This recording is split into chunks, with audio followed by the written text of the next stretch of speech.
Welcome to Panavia. This is Steve Wood, and this is a 2017-18 Ford GT we've been asked to help with and add our own brand of hot sauce. So basically, it came in for a simple suspension repair because this is not supposed to happen. And we'll talk about this little piece later. So the Ford GT, as constructed by Ford and Multimatic in 2017-18, is an interesting performance vehicle, but some of the engineering just isn't technically correct, at least in my opinion. I could be wrong, but I'm probably not. So follow us along on this journey. We'll have several videos about different intricacies about the Ford GT, and we're basically the first civilian garage to work on such a beast. We'll have you along, and I hope you enjoy the content. Provide comments down below, and let us know how we're doing. Talk to you soon from Campbell. Doing something that nobody on the outside has done. We've got the Ford GT in the air. This is a 2017 Ford GT, and we're reviewing some interesting technical things on the car because eventually these cars will change hands and move to new owners and things. And we found some rather interesting artifacts that we're going to talk about today. First of which is, let's say you have a Ford GT and you want to do an oil change on the thing.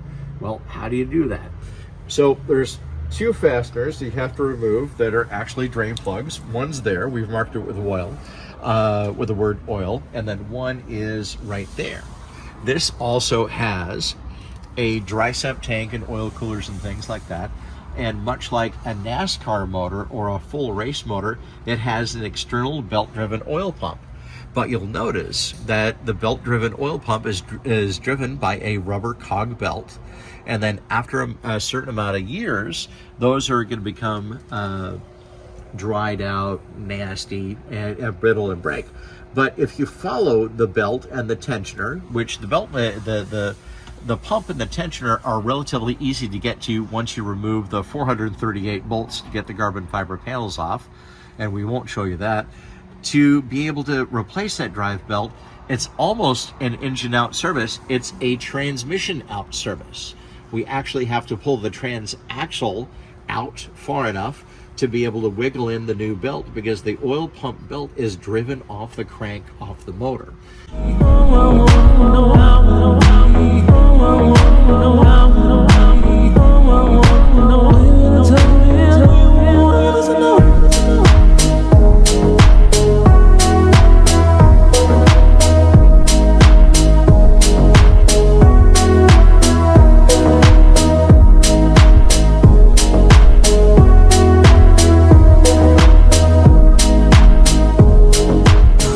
So pulling a Ford GT transmission with a $7 pull strap from Home Depot.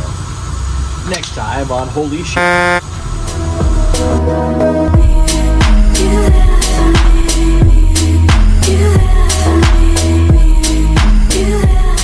So hey there, we're underneath a Ford GT 2017 car and wanted to give you a tour now that we got the transaxle removed. The reason for the transaxle removal was the oil belt. That's the oil pump, and the pulley goes onto there, and that belt goes from there to a cogged pulley that's on the crankshaft behind the flex plate. There's actually a little bit of a bolt-on piece that bolts to this flex plate flywheel. This is the flywheel from the Ford GT. There's no active clutch right behind the engine. The active clutches are in the transmission, in the transaxle itself, and they're electronically controlled. The second pulley back here, this big black mamba kind of deal with an exceptionally high wall to it, is actually the accessory drive belt pulley. So the crankshaft pulley for your accessory drive belts for things like your air conditioning and your alternator and whatever accessories you have on your car, they drive it on the crankshaft. But you'll notice the crankshaft's on the back of the engine. So you're saying to yourself, holy shit, what do you do? And so the transmission transaxle slides into here. This is like a 26 spline, and the transmission has a input shaft that slides into there. And then basically the transmission itself has all the clutches and all the gears in it, so there's no active clutch or torque converter on the back of it. And so it's all electronically controlled. Now we're going to give you a tour of the transaxle. So the transaxle on this thing is basically a rather large unit. It's about 270 pounds, I figure. We'll actually weigh it. We'll put on a freight scale and we'll weigh this thing for you. But this is the transaxle out of a modern Ford GT, a 2017 Ford GT in this case. And it has the flanges on the side are the same form factor from the 935 Porsches.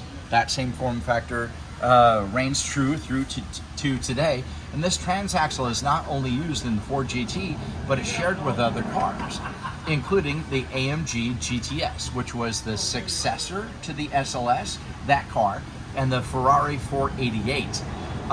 We talked earlier about, on the back of the transmission, that there's no active clutch unit. And this is the bell housing from the Ford GT. And you'll notice that there's these little pathways here, and then there's a pathway here. Those are for the belts that we mentioned. This pathway is for the oil drive belt, and this pathway is for the accessory belt. So the accessory belt comes up here, goes around the AC unit, and then the other side comes up here, goes around the alternator unit, and meets in the middle. So yes, in order to change belts on the Ford GT of any sort, you have to remove the transaxle. Not thinking it was designed for serviceability. But this is a pretty beefy bell housing. It's unusual to have so much cut away, but they make up for it by having it literally just hand calipering it, basically an inch or more thick in some places. So they make it up. But it's kind of interesting if you come over here. So on this side, you can see the input shaft of the transmission, and I can freely spin it and nothing is happening to the flanges. We're not producing any movement whatsoever. That's because we haven't electronically told it to do anything yet. And the bell housing goes on here. It has alignment dowels in it. As you can see, you've got alignment dowel and alignment dowel hole. And those basically help you align it. And once you get it in there, let's see, once you get it in there, some moments later, there we go. Once you get it in there, you'll notice that certain things bolt from the front to the back to the transmission, and then the transmission bolts it. Then the transmission bolts to the engine through here. So that goes to the engine.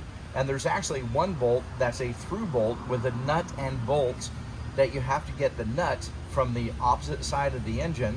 It's actually part of the flange for the oil pump. And it's really a pain in the ass.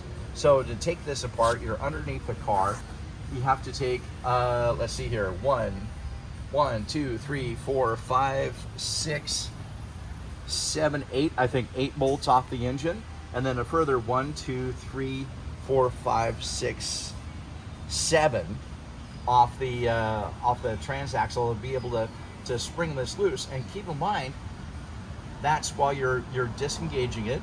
And the belts are still hooked up, and so you get it disengaged, and then so you have to feed the belts through the bell housing and kind of leave them in there, and then get that mounted to the transaxle, because there's no way to bolt the bell housing to the engine and then bolt the transmission to the engine from the outside. So this has to be bolted on. So reassembly is going to be a chore and going to be kind of crazy. Now let's talk about the electronics on the back half here.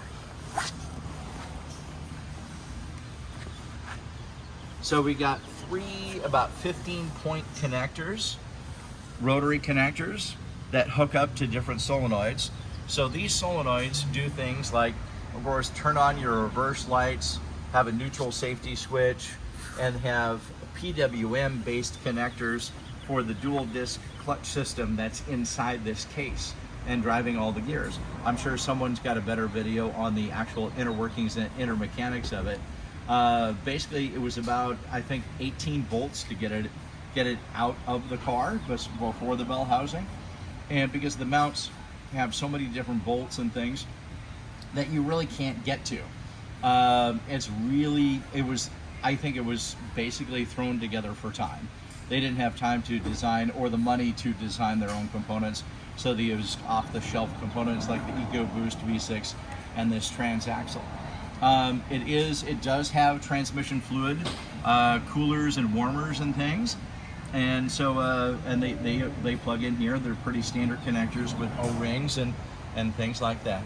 So if you're enjoying our Ford GT content, I invite you to like, share, subscribe. In the comments field down below, if this is on YouTube, feel free to ask questions and things. We'll do our best to answer them as we have you along with our magical mystery tour on the Ford GT.